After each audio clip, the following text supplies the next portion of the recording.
Assalamualaikum warahmatullahi wabarakatuh. Ketemu lagi dengan saya Peci Miring Ahmad Bahar. Jadi kalau ketemu lagi berarti kita alhamdulillah masih waras, masih sehat lahir dan batin. Semua itu wajib kita syukuri. Kenapa? Banyak orang lain yang tidak mampu atau sedang mengalami hal-hal yang kurang nyaman. Tidak seperti kita yang alhamdulillah masih bisa nonton YouTube, masih bisa beraktivitas, masih bisa menjalankan hal-hal rutinitas sebagaimana biasanya. Bagi Anda yang suka ngopi-ngopi, lanjutkanlah ngopi Anda sambil melihat video ini. Mana tahu ada manfaat yang bisa dipetik walaupun tidak banyak. Memang biasanya saya bikin video itu juga pendek-pendek saja. Supaya apa? Justru yang pendek itu, yang singkat itu saya berharap memberi kesan kepada saudara-saudara semuanya. Saya masih tertarik ya dengan sosok muda, cerdas dan mencerdaskan, ganteng dan menggantengkan. Yaitu sosok Anies Baswedan yang baru saja diumumkan sebagai capres oleh Partai Nasdem. Dalam hal ini saya menyebutkan kenapa sosok ini menarik dan kenapa sosok ini kemudian banyak sekali menjadi perhatian, banyak sekali diulas. Dan yang menarik saya lihat dan saya menikmati bagaimana para buzzer menguliti Anies Baswedan habis-habisan. Hanya sayangnya sepertinya para buzzer sudah mulai kebingungan, sudah mulai kehilangan arah, sudah mulai agak grogi karena jujur dan harus sejujurnya mereka akui agak sulit mencari kesalahan Anies Baswedan itu. Tetapi kan repotnya para buzzer ini kan ibaratnya sudah terima kontrak dengan bayaran sekian, tetapi yang dia cari yaitu kesalahan Anies susah ditemukan. Boro-boro buzzer, KPK saja juga agak susah mencari kesalahan Anies dalam hal ini. Tentu kalau KPK kaitannya dengan kasus hukum. Tapi kalau buzzer bebas mencari kesalahan itu, namanya buzzer, ada yang mencari kesalahannya itu soal pembangunan stadion JIS misalnya. Ada aja yang dia kuliti yang soal ambruknya itu. Nah, kemudian ada lagi soal Formula E misalnya. Ya kita ingatlah bagaimana Giring Niji mencoba sidak lah di sekitar rencana pembangunan yang dipakai untuk balap Formula E itu. Cuman sialnya kakinya kejeblos di lumpur. Mungkin maksudnya pencitraan, tapi malah yang dapat bulian. Jadi sangat banyaklah cara-cara buzzer ini mencari kesalahan. Bahkan ibaratnya nih Pak Anies tidak kentut umpamanya, tetapi mereka bau, dan yang kentut sebenarnya mereka sendiri gitu. Tapi yang dituduh tetap Pak Anies gitu loh. Dan lucunya Pak Anies ya cuma senyum-senyum aja dituduh itu. Nah ini kadang-kadang juga jadi persoalan kalau dituduh kentut sementara tidak kentut, dan yang dituduh hanya senyum-senyum. Kan memang ada dua kemungkinan, untuk menyenangkan yang nuduh ya kan, atau ya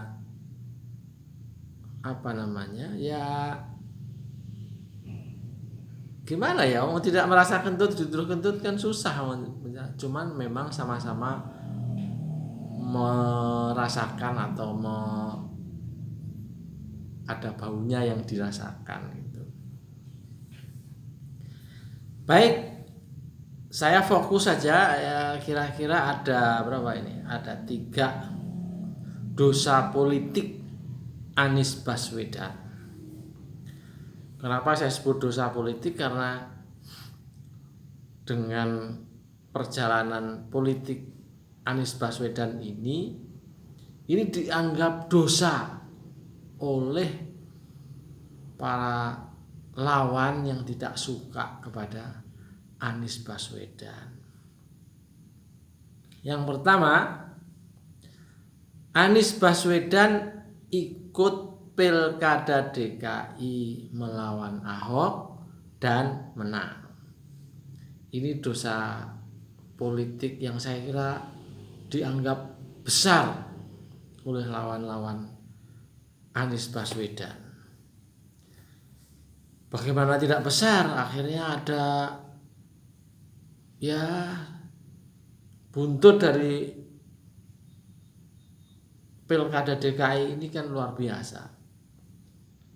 Bahkan sampai hari ini tuh tersisa istilahnya rasa sakit karena kalah di Pilkada DKI itu belum sepenuhnya hilang, dan barangkali sampai mati pun mereka masih akan merasakan sakitnya kalah di Pilkada DKI. Yang kedua, Anies Baswedan menjadi gubernur DKI dan sukses.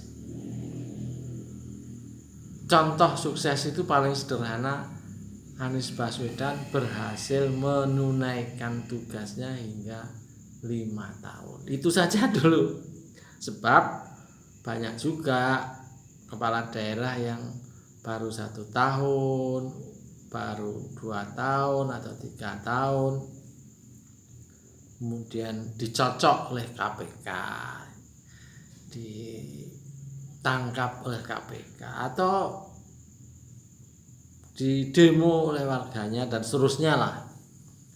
Jadi Anies Baswedan menjadi gubernur DKI dan sukses itu adalah salah satu dosa politik yang lain, yaitu sebuah dosa politik yang sangat mengganggu para lawan-lawan Anies Baswedan itu sendiri. Dosa ketiga, mencalonkan diri menjadi capres dan banyak didukung.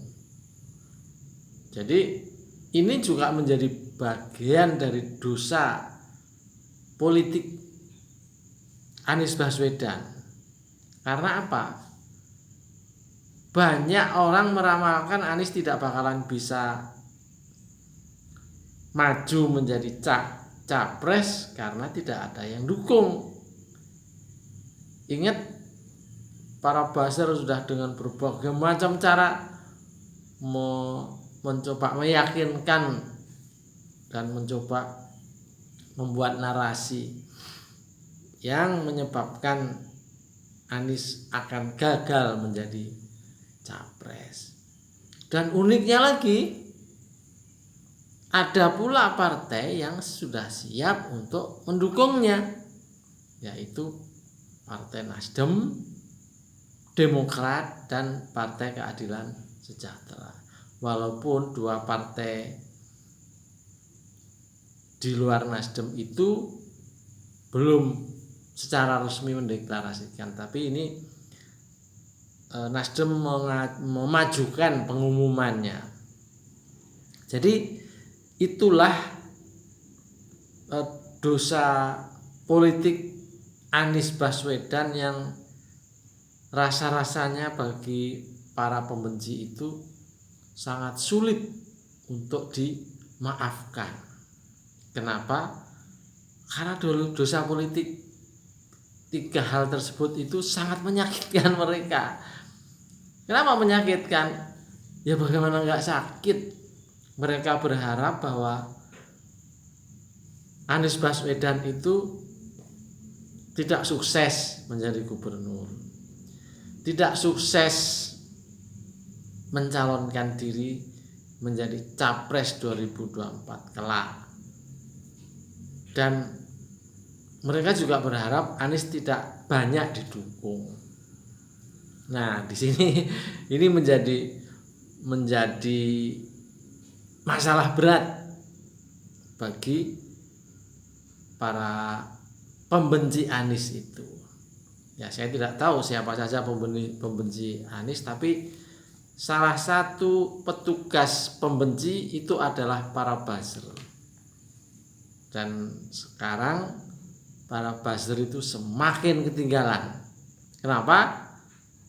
Makin pusing, makin rumit, makin gelagapan melihat kecepatan narasi Anies Baswedan, melihat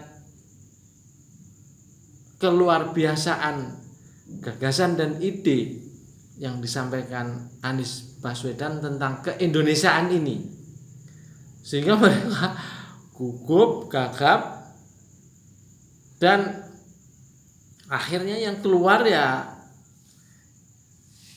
tema-tema kecil yang apa aja. Ya tadi itu ibarat dalam satu orang yang lagi kumpul-kumpul, katakanlah 3-5 orang, di dalamnya ada Anies, kemudian bau kentut, nah yang dituduh adalah Anies. Jadi kalau boleh saya bilang, tema-tema buzzer hari-hari ini, katakanlah pasca ditetapkan Anies menjadi capres ini, tema-tema mereka itu nggak lebih dari tema kentut, tema sampah yang sebenarnya tidak layak untuk dikonsumsi oleh masyarakat kita. Dan mungkin kalau mau disebut dosa berikutnya lagi dan anehnya lagi, masyarakat makin cerdas. Nah, ini juga jadi persoalan tersendiri, khususnya bagi buzzer itu. Kenapa? Nah, kalau masyarakat sudah cerdas kan sulit dibohongin. Mau nyinyir kayak apapun, kalau masyarakat sudah cerdas ya susah lah Anda bohongin. Halo buzzer.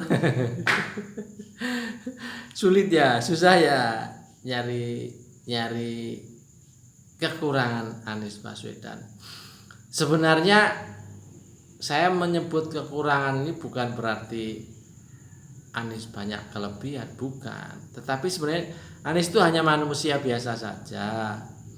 Kalau setelah saya perhatikan selama ini, Anies itu ya sama aja dengan orang-orang biasa, sama aja dengan intelektual muda biasa, sama aja juga dengan gubernur-gubernur yang lain, atau sama aja juga karena pernah jadi menteri juga sama dengan menteri yang lain. Hanya satu hal yang dimiliki Anies adalah dia itu selalu dalam posisi beruntung, gitu loh. Apa namanya? Kayak promosi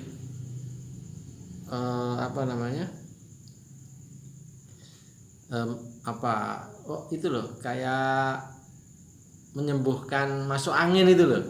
Bejo. bejo. Jadi Anies itu dalam berbagai macam posisi itu menjadi manusia unik karena salah satunya karena dia nggak tahu ya kok selalu bejo, selalu beruntung. Nah, saya melihat ke depan ini dalam posisi dia mendaftar sebagai calon presiden, menyatakan diri siap menjadi calon presiden, rasa-rasanya dia juga masih akan memiliki soal keberuntungan ini, soal bejo ini. Jadi kalau sudah bicara soal bejo ini sudah sebuah misteri yang ya sedikit irasional, tapi itu nyata, itu terjadi, dan itulah yang terjadi pada diri Anies Baswedan, dan moga-moga itu pula yang akan terjadi nanti pada 2024. Begitukah? Begitu. Saya Peci Miring Ahmad Bahar mengakhiri podcast ini, bukan podcast ini mengakhiri omong-omong sederhana ini dengan mengucapkan selamat kepada Bapak Anies. Anda layak untuk menjadi pemenang. Wassalamualaikum warahmatullahi wabarakatuh.